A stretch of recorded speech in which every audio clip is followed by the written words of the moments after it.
Bienvenue sur ma chaîne. Il ne fait pas ça une règle ou une approche efficace pour arrêter Messi, le meilleur joueur du monde, et à mon avis sans aucun doute. Alors, si personne n'a trouvé de formule, il faut comprendre Messi a joué des matchs dans lesquels il n'a pas brillant, mais pas à cause d'une méthode infaillible. Avant de continuer, prends le temps de souscrire, et appuyer sur la touche de notification pour les futures vidéos. Cette même formule a été utilisée dans les matchs dans lesquels il a brillant. Je pense que parfois, il faut lui demander ce qui serait pratique pour l'empêcher de bien jouer, explique Marcelo Bielsa en conférence de presse, avec l'Uruguay. Réponse dans la nuit de vendredi à samedi prochain.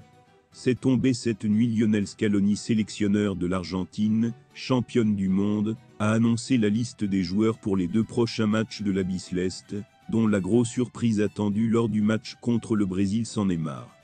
Dans les prochains jours des éliminatoires du Mondial 2026, l'Argentine affrontera l'Uruguay le 17 novembre avant de se rendre au Brésil 5 jours plus tard, pour surprendre le sommet. Lionel Scaloni a convoqué 28 joueurs pour ces 2 matchs.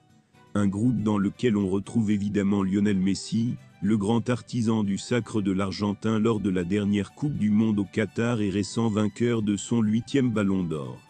Outre la W.A. Pulgs, désormais sous les couleurs de l'Inter Miami, on retrouve principalement Paulo Dybala, Ángel Di María et Julián Alvarez. À noter également la présence de 2 nouvelles recrues, Pablo Maffeo, latéral droit de Majorque, et Francisco Ortega, latéral gauche de l'Olympiakos Pirée. Les champions du monde en titre sont de solides leaders des qualifications régionales, avec 12 points en 4 journées, une excellente performance. 5 points derrière sont le Venezuela, l'Uruguay et le Brésil, récemment perdu face aux Uruguayens, 2-0, et Neymar a été emporté sur une civière.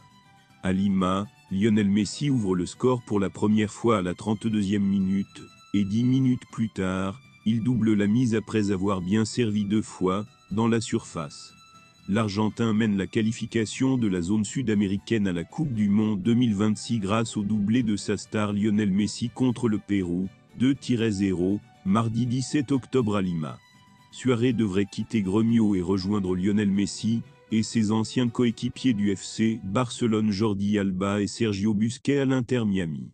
Un contrat d'1 an, avec une option de prolongation de 12 mois, aurait déjà été conclu. Suaré devant jouer en MLS en 2024.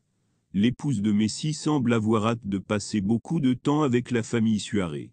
Roccuzzo a fêté l'anniversaire de son ami sur Instagram, avec une série de photos, et la légende joyeux anniversaire. Il a également écrit « Pour plus de rire, plus d'histoire, et plus de ensemble coucher de soleil. Je t'aime, et tu me manques PS. Il faut revoir nos photos, mon ami. » L'entraîneur du Gremio Renato Gaucho a déjà déclaré que ce serait un miracle d'arrêter Suaré, et l'entraîneur de l'Inter Miami Tata Martino a admis que l'Uruguayen faisait partie de ses projets futurs. Suaré et Messi sont des amis proches, et ont passé 6 ans ensemble à Barcelone, avant que l'ancien attaquant de Liverpool ne soit considéré comme interchangeable, ce qui a mis Messi en colère. L'ancien joueur de Liverpool avait précédemment admis que les 2 joueurs rêvaient de prendre leur retraite ensemble, et il semble désormais que leur souhait était exaucé. Merci d'avoir regardé cette vidéo, et je vous prie de laisser vos commentaires.